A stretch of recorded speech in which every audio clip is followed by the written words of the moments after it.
Не менее важным, особенно для автомобилистов, заправочные станции филиала якутской нефтебазы «Саханефтегазсбыта» выставили прейскурант цен на нефтепродукты с 16 мая.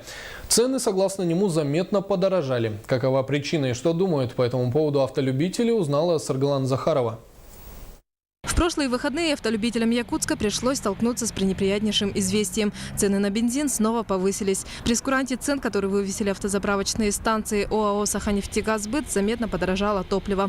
Мы решили расспросить водителей, насколько ощутимо повышение. Уже давно ощущаю, что он дорогой, уже выше некуда. Я первый раз бензин заправляюсь в этот год, если честно. Ну, видно, что подорожает, да, конечно. Прошлого года очень сильно подорожало. Очень чувствуется. В этом году сейчас было повышение тоже, по-моему, еще на чуть меньше рубля, но повысилось. Ну, как грибы растет бензин.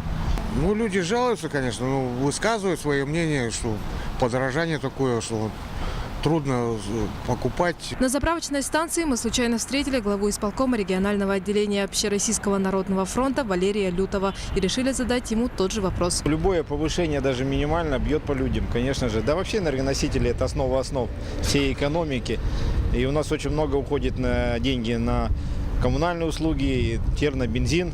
Сейчас транспорт, это, говорится, не роскошь, это средство передвижения, средство существования для некоторых даже. Для сравнения отметим, что в марте этого года цена на одну из востребованных марок бензина АИ-92 в республике составляла в среднем 43 рубля 43 копейки за литр.